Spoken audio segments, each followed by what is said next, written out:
बिस्मिल्लाहिर्रहमानिर्रहीम। अस्सलाम वालेकुम। पिछली वीडियो में हमने रीजनिंग क्वेश्चन स्टार्ट किए थे, उसी चीज़ को आगे लेके चलते हैं। अच्छा, नेक्स्ट क्वेश्चन हमारे पास है why hairs are erected in the cold season. ठीक है, अगर हम लोग हेयर्स की बात करते हैं तो हमारे पास ये लेयर है स्किन की। ठीक है, ऊपर की लेयर को हमें पता है कि हम लोग इसको क्या कहते हैं, एपिडर्मिस। इसके बाद हमारे पास जो लेयर आती है उसको हम कहते हैं डर्मिस, और नीचे हमारे पास आता है जो लेयर होती है उसको कहते हैं हाइपोडर्मिस। ठीक है, अब यह बात हो रही है हेयर्स की, तो ये हमारी जो स्किन पे हेयर्स मौजूद होते हैं, इस तरीके के हेयर्स हमारे पास मौजूद होते हैं। ठीक है, ये जो अपर रीजन होता है इसको हम कहते हैं हेयर शाफ्ट, और ये हमारे पास नीचे आके ये चीज़ हमारी कहलाती है हेयर फॉलिकल। ठीक है, अच्छा, अब ये हेयर फॉलिकल के साथ हमारे पास एक मसल अटैच होता है, इस मसल का नाम होता है एरेक्टर पिलाए मसल। ठीक है, अब होता क्या है, जब कोल्ड सीजन होता है तो उस सूरत में हमारे पास जो ये जो मसल्स होते हैं जिनको हम कहते हैं एरेक्टर पिलाए मसल्स, इनकी कॉन्ट्रैक्शन हो जाती है। अब जब इन मसल्स की कॉन्ट्रैक्शन होती है तो हमारे पास जो स्किन एपिडर्मिस के ऊपर जो हेयर शाफ्ट होते हैं ये स्टैंडिंग पोजीशन पे हो जाते हैं, ये सारे हमारे पास स्टैंडिंग पोजीशन में हो जाते हैं। जब ये स्टैंडिंग पोजीशन पे हो जाते हैं तो उस सूरत में हमारे पास जो थिक लेयर ऑफ एयर होती है वो यहाँ पे आके स्टोर होना शुरू हो जाती है। ठीक है, तो इसकी वजह से क्या होता है कि हमारे पास अंदर की जो हीट होती है वो बॉडी से बाहर नहीं जा सकती, और यही वजह होती है कि जिससे हमारे पास जो कोल्ड सीजन में हीट का लॉस ज़्यादा से ज़्यादा स्किन के ज़रिए नहीं हो सकता। इसका आंसर अगर आप लिखना चाहें तो लिख लें, in a cold temperature due the contraction of the arrector pili muscle erection of the hair take place. Erection of the hair मतलब बाल का खड़ा हो जाना। ठीक है, due to the vertical position of the hairs thick layer of the air can trap next to skin. Thick layer of the air can trap next to skin in order to prevent the heat loss. फिर next question हमारे पास आता है why vasoconstrictions occur in cold season. ठीक है, vasoconstriction हमें पता है, vasoconstriction कि ब्लड वेसल्स का कॉन्स्ट्रिक्ट हो जाना। ठीक है, नॉर्मली अगर हम लोग ब्लड वेसल देखें तो हमारे पास नॉर्मल ब्लड वेसल है, अब ये कॉन्स्ट्रिक्ट हो गई तो ये हमारे पास ये कॉन्स्ट्रिक्शन हो गई। ठीक है, अब इसके कॉन्स्ट्रिक्ट के होने की वजह ये हमारे पास जो रीजन है ये है कॉन्स्ट्रिक्ट ब्लड वेसल। ठीक है, अब जब यहाँ पे हमारा ब्लड वेसल कॉन्स्ट्रिक्ट हुई तो उस सूरत में क्या होगा कि हमारे पास ब्लड ज़्यादा फ्लो नहीं करेगा, तो डिक्रीज ब्लड फ्लो जब डिक्रीज हो गया तो यहाँ पे हमारे पास जो ब्लड प्रेशर होगा वो इंक्रीज हो गया, इन आर्टरीज को ब्लड प्रेशर इंक्रीज हो गया, तो जिसकी वजह से हमारे पास यहाँ पे हीट जो हीट होगी वो बॉडी से करिए लॉस नहीं हो सकती। तो इसका आंसर देख लें, in a cold temperature narrowing of the arteriole take place. ठीक है, आर्टरीज का कॉन्स्ट्रिक्ट हो जाना, that's a vasoconstriction occur in order to reduces the blood supply toward the body surface to conserve the body heat, जिसकी वजह से क्या होता है कि ब्लड सप्लाई कम हो जाती है और हमारे पास जो हीट ज़्यादा स्किन के जरिए बॉडी के जरिए लॉस नहीं हो पाती।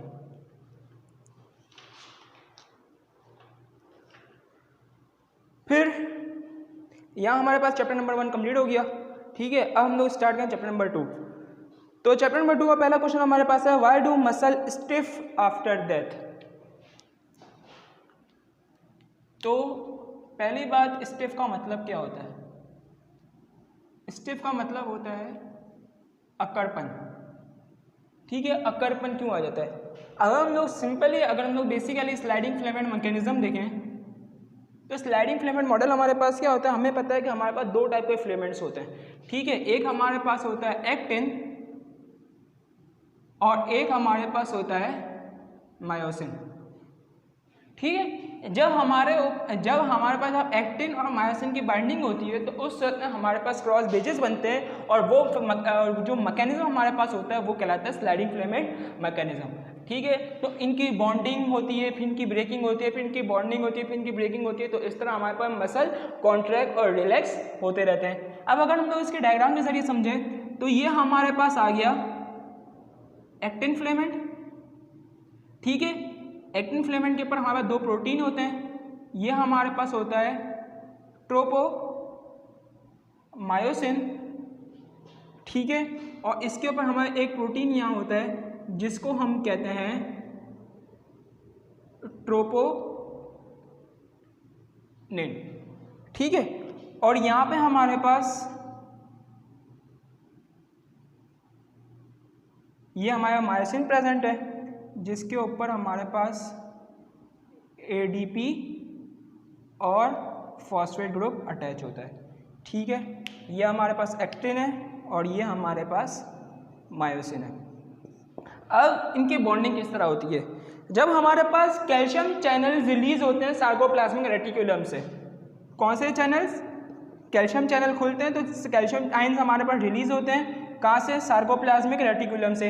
अब जब ये कैल्शियम आके हमारे पास बाइंड करेगा ट्रोपोनिन के साथ, ठीक है।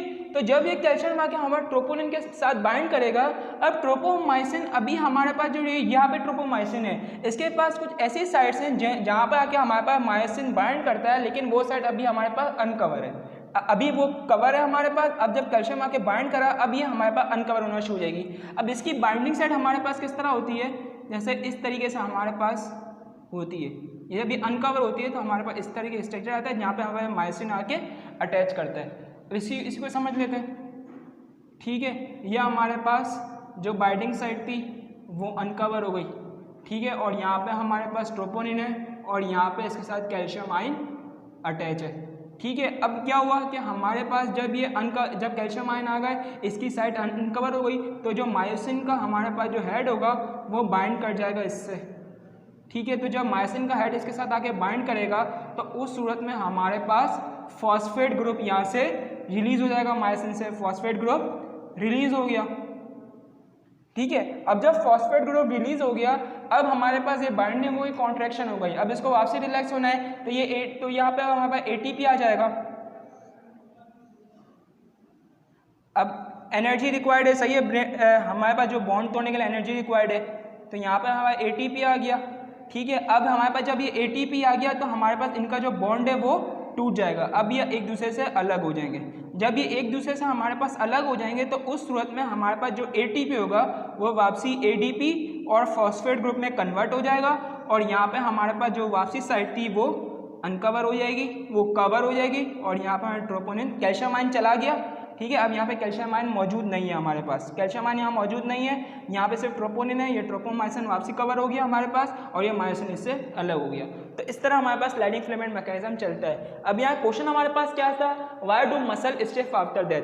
अब मसल हमारे पास अक्कर क्यों जाता है? होता क्या हमारे पास नॉर्मली अगर हम लोग देखें, अब जैसे किसी अगर पर्सन की डेथ होती है तो फ़ौरन से उसकी बॉडी को स्ट्रेट कर दिया जाता है। क्यों? क्योंकि अगर उसको स्ट्रेट ना करें तो हमारे पास जो उसकी बॉडी होगी वो कॉन्ट्रैक्टेड पोजीशन में रह जाएगी, उसकी बॉडी अकड़ जाएगी और फिर उसको सीधा करना नामुमकिन होगा, ठीक है। तो इसलिए फ़ौरन से उसकी बॉडी को सीधा कर लिया जाता है। अब क्यों होता है ऐसा? क्योंकि हमारे पास जब ये हमारे पास स्लाइड, अब जब मसल कॉन्ट्रैक्ट हो गया हमारे पास, ठीक है, लेकिन तो उस सूरत में अब क्या होता है, स्टिफनेस जब होती है तो उस वक्त हमारे पास सर्कुलेशन भी रुक जाती है और रेस्पिरेशन भी रुक जाती है। तो एरोबिक रेस्पिरेशन नहीं हो रही होती, अब बॉडी में स्टार्ट होती है anaerobic respiration in the absence of oxygen. अब बॉडी के पास जो प्रीवियसली हमारे पास जो एनर्जी स्टोर थी इसमें हमारे पास बाइंडिंग हो गई थी, इन लोग की मायोसिन और एक्टिन की बाइंडिंग हुई थी, कैल्शियम आयन यहाँ पे आके अटैच हो गया था। अब जब हमारे पास जब सब कुछ खत्म हो गया, अब एक हमारे पास सर्कुलेशन और रेस्पिरेशन स्टॉप गई, तो उस सूरत में हमारे पास सब क्या होता है, कैल्शियम आयन वापसी सार्कोप्लाज्मिक रेटिकुलम में नहीं जाता। जब कैल्शियम आयन सार्कोप्लाज्मिक रेटिकुलम में नहीं जाएगा, एटीपी यहाँ के अटैच नहीं होगा, तो हमारे पास जो मायोसिन और एक्टिन की जो बॉन्डिंग थी वो ब्रेक नहीं होती। तो हमारे पास ये ब्रेक नहीं होती, इसकी वजह से हमारे पास क्या होता है, मसल अपने आप को कॉन्ट्रैक्टेड पोजीशन में रखता है और फिर मसल हमारे पास स्टिफ हो जाता है।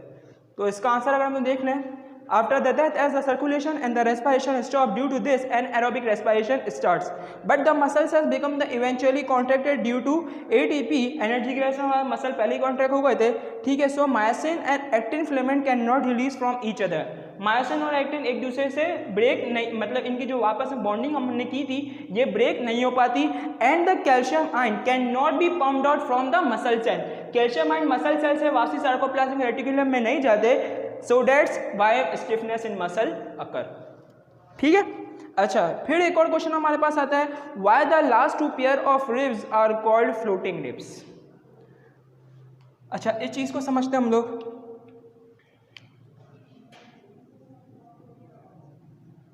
रिब्स, ठीक है, हमें पता है कि हमारे पास रिब्स की 3 टाइप्स होती हैं। अब वो 3 टाइप्स कौन कौन सी होती हैं? एक होती है हमारे पास ट्रू रिब्स, ठीक है, एक हमारे पास आ गई फॉल्स रिब्स, और एक हमारे पास आ गई फ्लोटिंग रिब्स, फ्लोटिंग रिब्स। ठीक है, अब इन तीनों चीज़ों को समझते हैं। हमारे पास जो ट्रू रिब्स होती है, अब टोटल हमें पता है कि हमारे पास 12 पेयर ऑफ रिब्स होती हैं। ठीक है, 1 to 7 हमारे पास क्या कहलाती है? True ribs. 8 to 10 हमारे पास क्या कहलाती है? False rib. 11 और जो 10 पेयर हमारे पास होता है उसको हम कहते हैं फ्लोटिंग रिब्स। ठीक है, अब हमारे पास जो रिब्स अटैच होती हैं वो हमारे पास थोरेसिक वर्टिब्रा और हमारे पास स्टर्नम से अटैच होती हैं। अगर हम लोग स्टर्नम का स्ट्रक्चर देखें तो इस तरीके का हमारे पास स्टर्नम का स्ट्रक्चर होता है। ठीक है, जो स्टर्नम का स्ट्रक्चर होता है बेसिकली उसके 3 पार्ट होते हैं। अपर पार्ट हमारे पास कहलाता है मैन्यूब्रियम, ठीक है, सेंट्रल रीजन हमारे पास कहलाता है बॉडी, और लास्ट रीजन हमारे पास कहलाता है ज़ाइफॉइड प्रोसेस। ठीक है, और ये इसके जो ये हमारे पास एंटीरियर रीजन है और पोस्टीरियर साइड पे हमारे पास यहाँ पे थोरेसिक वर्टिब्रा मौजूद होती है। ठीक है, अब हम लोग अपनी रिब्स की बात करते हैं कि इनको ट्रू रिब्स, फॉल्स रिब और फ्लोटिंग रिब्स कहने की वजह क्या होती है। ट्रू रिब्स अगर हम लोग देखें तो हमारे पास इनकी अटैचमेंट थोरेसिक वर्टिब्रा से स्टर्नम की तरफ होती है। ठीक है, इसी तरह आगे लेके चलें, 1 2 3 4 5 6, ठीक है, और ये हमारे पास आ गई 7। ठीक है, 1 2 3 4 5 6 7, यह हमारे पास 7 है जो कि हमारे पास डायरेक्टली हमारे पास थोरेसिक वर्टिब्रा से निकल रही है और हमारे पास डायरेक्टली अटैच करनी है स्टर्नम से। ये हमारे पास कहलाती है ट्रू रिब्स। ठीक है, 1 to 7 हमारे पास हो गए ट्रू रिब। अब बात आती है फॉल्स रिब की कि इनको फॉल्स रिब कहने की वजह क्या होती है। ये हमारे पास इनडायरेक्टली स्टर्नम से अटैच होती हैं। जैसे अगर हम लोग बात करें तो नंबर 8 से हमारे पास शुरू होता है। अब देखो 8 9 10, अब ये हमारे पास इनडायरेक्टली स्टर्नम से अटैच है। पीछे थोरेसिक वर्टिब्रा से अटैच है लेकिन आगे जाके ये इनडायरेक्टली अटैच है। ठीक है, ये हमारे पास 7 डायरेक्टली अटैच नहीं हो रहा, 8 डायरेक्टली अटैच नहीं हो रहा, 9 डायरेक्टली अटैच नहीं हो रहा, 10 पूरा डायरेक्टली अटैच नहीं हो रहा। फिर लास्ट हमारे पास आता है फ्लोटिंग रिब्स। ये बात हो गई 8 9 10, 8 9 10 हमने डिस्कस कर लिया था कि क्या कहलाती हैं, फॉल्स रिब। फिर बात आ गई फ्लोटिंग रिब्स की। फ्लोटिंग रिब्स हमारे पास थोरेसिक वर्टिब्रा से निकल रही होती हैं लेकिन हमारे पास ये हैंगिंग पोजीशन में होती है और स्टर्नम से अटैच नहीं होती। ठीक है, तो ये हमारी होती है 11 पेयर और ये होता है 12 पेयर। तो जिसकी वजह से हम लोग उसको कहते हैं फ्लोटिंग रिब, क्योंकि ये हमारे थोरेसिक वर्टिब्रा से अटैच होती है लेकिन हमारे पास एंटीरियरली ये स्टर्नम से अटैच नहीं हो पा रही होती और ये हैंगिंग पोजीशन में होती है। तो इसका आंसर है because these ribs are attached the vertebral column and not with the sternum, they are hanging in position, so called floating ribs. ठीक है, अच्छा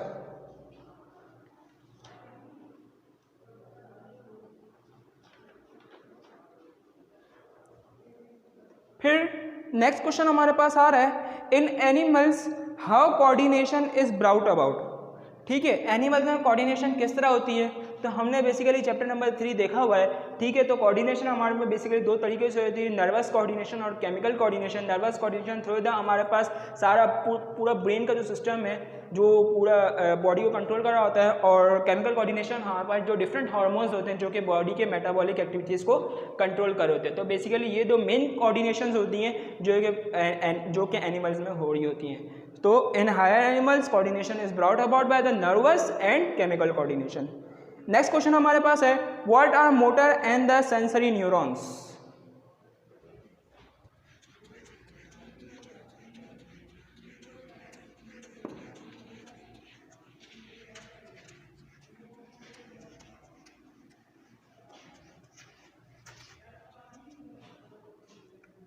What are motor and the sensory neuron? Motor neurons and sensory neurons.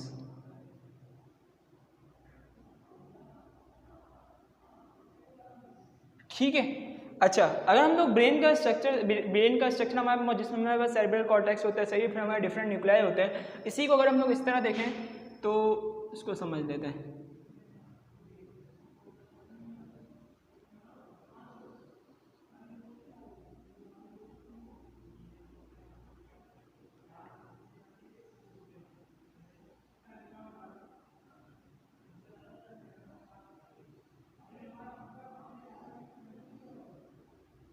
अच्छा, अगर हम लोग इसकी labelling कर लें तो ये हमारे पास हो गया कॉर्टेक्स का रीजन, ठीक है, ये कॉर्टेक्स हो गया। इसके बाद ये हमारे पास आ गया पॉन्स, मेड्यूला,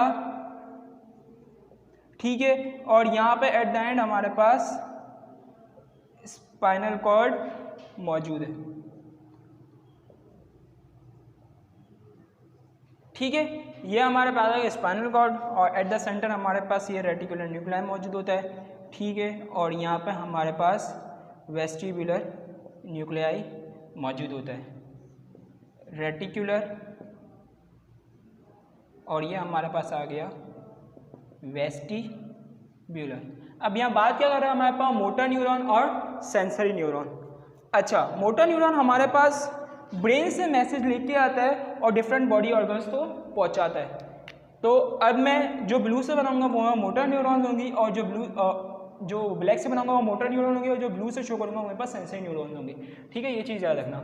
अच्छा, अब ये हमारा ब्रेन से मैसेज आया अब हमारा जो ब्रेन से जो मैसेज आता है वो थ्रू द स्पाइनल कॉर्ड हमारे पास आगे मसल्स की तरफ पहुंचता है, ठीक है, ये हमारे पास आगे फिर जाके पास आउट हुआ, ठीक है। अब यहाँ पे हमारे पास मसल्स मौजूद हैं, ठीक है, तो ये हमारे पास सारा जो सिग्नल था वो through the region of brain फिर हमारे पास स्पाइनल कॉर्ड की तरफ गया और स्पाइनल कॉर्ड से मैसेज आगे पास हुआ मसल की तरफ, ठीक है।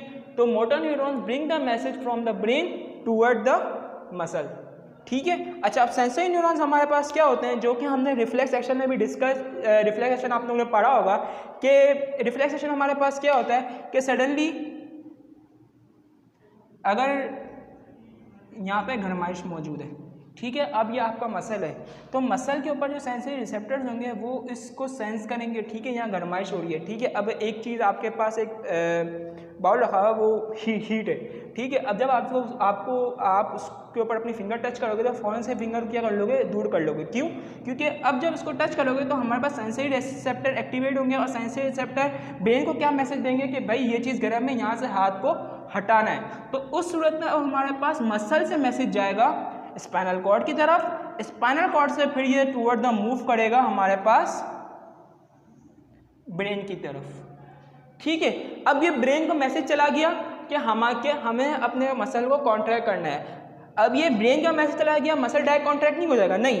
अब क्या होगा, ये हमारे पास जब ये मैसेज चला गया, अब ब्रेन से मैसेज वापसी हमारे पास जाएगा मसल्स की तरफ, जो कि भाई मसल के पास क्या मैसेज जाएगा कि अपने मसल को पीछे, अपना हाथ पीछे कर लो, और फिर हाथ पीछे हो जाएगा, और इस तरह हम बच जाएंगे, ठीक है, जो भी चीज़ होगी।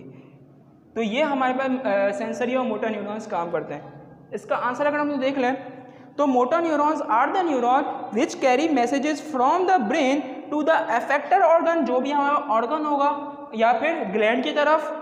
Where as sensory neuron are the neuron which bring the information from the receptor to the brain. Receptor, sensory receptor यहाँ मौजूद है हमारी स्किन के ऊपर, सेंसरी रिसेप्टर से मैसेज गया, कहाँ गया, ब्रेन की तरफ, ठीक है। अच्छा, फिर नेक्स्ट क्वेश्चन हमारे पास आता है which neuron are involved in the descending and the ascending pathway.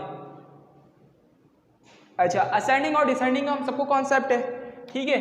Ascending का मतलब क्या होता है छोटे से बड़ा, और डिसेंडिंग का मतलब क्या होता है, बड़े से छोटा। मतलब नीचे से ऊपर जाना या हमारे पास असेंडिंग है, ऊपर से नीचे आना ये हमारे पास क्या होता है, डिसेंडिंग होता है। अब यहाँ हमें बोल रहे हैं कि कौन सा न्यूरॉन हमारे पास डिसेंडिंग पाथवे शो करता है और कौन सा न्यूरॉन हमारे पास असेंडिंग पाथवे शो करता है।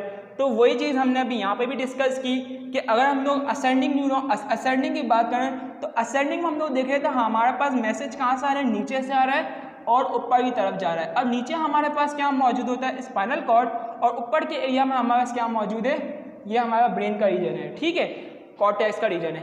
अब हमने यहाँ डिस्कस कर लिया कि सेंसरी न्यूरॉन हमारे पास क्या होता है, मसल से मैसेज आता है स्पाइनल कॉर्ड की तरफ और स्पाइनल कॉर्ड उस मैसेज को कन्वे कर देता है कॉर्टेक्स से मोटर कॉर्टेक्स की तरफ, ठीक है। तो हमारे पास जो असेंडिंग पाथवे हो गया वो कौन कैरी करता है,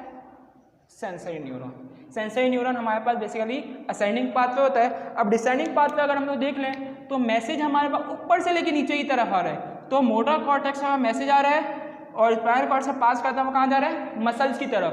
तो ऊपर से लेके नीचे की तरफ, तो ऊपर से लेके जो मसल की तरफ मैसेज जा रहा है वो कौन कैरी कराता है, यहाँ पर मोटर न्यूरॉन। तो इसलिए मोटर न्यूरॉन हमारे पास जो होता है वो क्या होता है, डिसेंडिंग पाथवे, ठीक है।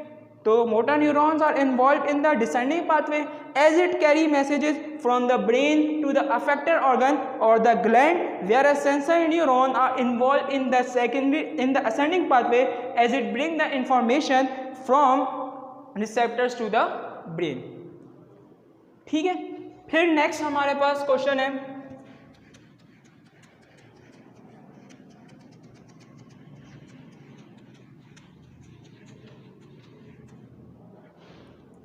Why pancreas is called as both exocrine and endocrine। अच्छा, एक्सोक्राइन और एंडोक्राइन की पहले टर्म्स को हम लोग जरा देख लेते हैं। एक्सोक्राइन एंड एंडोक्राइन, ठीक है। एक्सोक्राइन हमने इसका पूरा एक लेक्चर अपलोड किया हुआ है, आप लोग जाके देख सकते हैं, चैनल में मौजूद है। अच्छा, एक्सोक्राइन के बारे में अगर हम लोग बात करें तो एक्सोक्राइन के पास प्रॉपर डक्ट सिस्टम मौजूद होता है, प्रॉपर डक्ट सिस्टम मौजूद होता है, और एंडोक्राइन में हमारे पास डक्ट सिस्टम मौजूद नहीं होता, ठीक है। अब ये अपने जो भी केमिकल्स होंगे उनको डायरेक्टली सिक्रीट करता है डक्ट के अंदर, और ये अपने जो भी हार्मोन्स हैं, जो केमिकल्स होंगे उनको डायरेक्ट सिक्रीट करेगा ब्लड के अंदर, ठीक है। अब पैंक्रियास एक्सोक्राइन किस तरह काम करता है और एंडोक्राइन किस तरह काम करता है। पैंक्रियास का अगर हम लोग स्ट्रक्चर देखें तो हमारे पास स्ट्रक्चर इस तरह लीव लाइक स्ट्रक्चर मौजूद होता है, और ये अंदर हमारा डक्ट मौजूद होती है जिसको हम कहते हैं पैंक्रियाटिक डक्ट, ठीक है। क्या कहते हैं इसको, पैंक्रियाटिक डक्ट। अब ये हमारे पास जो पैंक्रियाटिक डक्ट होते हैं ये ऐसे एंजाइम, डाइजेस्टिव एंजाइम हमारे रिलीज करते हैं, जैसे हमारे पास हो गए ट्रिप्सिन, कीमो ट्रिप्सिन, जो कि ये सिक्रीट करता है अपने डक्ट के अंदर, ठीक है। तो इसलिए हम लोग बोलते हैं कि पैंक्रियास हमारा एक तो एक्सोक्राइन काम करता है। अब एंडोक्राइन किस तरह काम करता है, हमारे पास जो पैंक्रियाटिक सेल्स होते हैं, ठीक है, पैंक्रियाटिक सेल का दूसरा नाम हमारे पास होता है आइसलेट ऑफ लैंगरहैंस, ठीक है। ये हमारे पास बेसिकली दो हार्मोन सिक्रीट करता है। अच्छा, अब दो हार्मोन वो मजीद इसके सब सेल से रिलीज होते हैं। आइसलेट ऑफ लैंगरहैंस के बाद एक सेल हमारे पास होता है जिसको हम कहते हैं अल्फा सेल्स, जो कि सिक्रीट करता है ग्लूकागॉन, ठीक है। और इसके बाद एक और सेल होता है जिसको हम कहते हैं बीटा सेल, और जो सिक्रीट करता है हमारे पास इंसुलिन, ठीक है। ग्लूकागॉन का काम क्या होता है कि जब हमारे पास कंडीशन होती है hypoglycaemia, decrease glucose level in blood, तो जब decrease glucose level in blood होता है तो उस सूरत में ये ब्लड में ग्लूकोज लेवल को इंक्रीज कर जाता है, और जब हाइपरग्लाइसीमिया की कंडीशन होती है तो मतलब high glucose in the blood, तो उस सूरत में ये हमारे जब ब्लड में ग्लूकोज की कंसनट्रेशन ज़्यादा होती है तो उस सूरत में हमारे बीटा सेल से इंसुलिन रिलीज होता है, और वो ब्लड के अंदर जो ग्लूकोज होता है, एक्सेस ग्लूकोज होता है, उसको डिक्रीज करता है, ग्लूकोज के लेवल को नॉर्मल करता है। तो इस तरह हमारे पास जो पैंक्रियाज होता है वो एक्सोक्राइन भी काम करता है और एंडोक्राइन भी काम करता है। यहाँ तक हमने कुछ मजीद क्वेश्चन डिस्कस किए थे। इंशाअल्लाह इसके आगे की वीडियोज़ में हम लोग रीजनिंग क्वेश्चंस और आगे लेके चलेंगे। जज़ाकल्लाह।